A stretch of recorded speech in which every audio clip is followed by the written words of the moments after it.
Мен Дидар Дәулетұлы және тақырып Future Simple. Future Simple аты айтып тұрғандай жай келер шақ, яғни келер шақта болатын іс-әрекеттерді сипаттау үшін қолданылады. Ал оның жасалу жолы мұндағы subject ол бастауыш, will немесе shall көмекші етістігінен кейін бастапқы формадағы кез келген етістік қойылады. Осы future simple шақтағы етістік жақтарға қарай айтарлықтай ешқандай өзгеріске ұшырамайды. Тек I және we есімдіктермен қаласақ біз will'дің орнына shall көмекші етістігін қолдана аламыз. Бірінші жақта, мысалға, I shall explain everything. Мен бәрін де түсіндіріп беремін. Екінші жақта, мысалға, you will explain everything. Сен бәрін түсіндіріп бересің. Үшінші жақта, мысалға, she will explain everything. Ол бәрін түсіндіріп береді. Ал көпше түрде we мен shall қолданылады. Мысалға, we shall explain everything. Біз бәрін түсіндіріп береміз. They will explain everything. Олар бәрін түсіндіріп береді. Ендігі кезекте, осы future simple шақтағы етістіктер сөйлемнің болымды, болымсыз, сұраулы түрлеріне қарай қандай өзгеріске ұшырайтындығына зер салсақ. Болымды сөйлемде, мысалға, Mr. Жантөреев will come soon. Жантөреев мырза жақында келеді.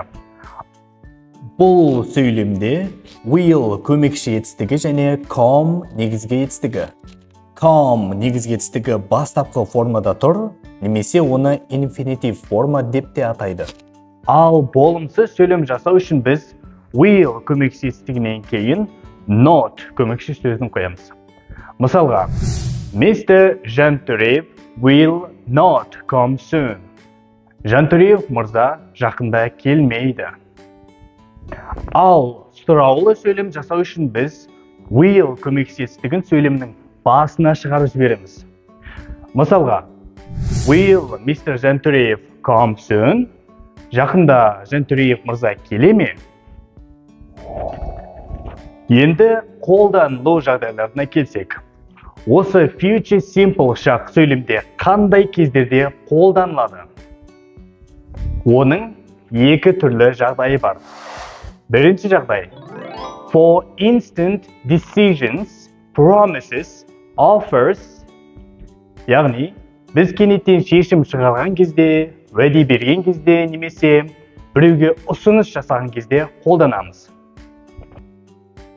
Мысалға, I shall call you when you are free. Мен саған сен босаған кезіңде телефон соғамын. Бұнда біз кенеттен шешім қабылдап тұрмыз. Келесі мысалы. I shall always be with you.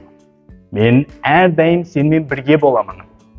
Бұл сөйлемде біз біреуге уәде беріп тұрмыз. Тағы мысал келтірсек, we will carry this bag for you. Біз бұл сөмкені сіздің орныңызға алып жүреміз. Ал бұл сөйлемде біз біреуге ұсыныс жасап тұрмыз. Екінші жағдай, for predictions. Яғни біз болашақта іске асуы мүмкін іс-әрекеттер жайлы болжам жасаған кезде future simple шақта сөйлейміз. Мысалға, I think it will rain. Менің ойымша жаңбыр жауады. Келесі мысалы. Әлібек hopes she will get back. Әлібек оның қайтып оралатынына үміттенеді. Біз болашаққа қатысты болжам жасаған кезде will және бастапқы формадағы негізгі етістіктен басқа think, hope деген сияқты етістіктерді қоса бірге алып жүреміз. Өйткені болжам ол адамның жеке көзқарасы. Сол себепті think немесе hope деген сияқты сөздердің болғаны сөйлемді жарамды етеді.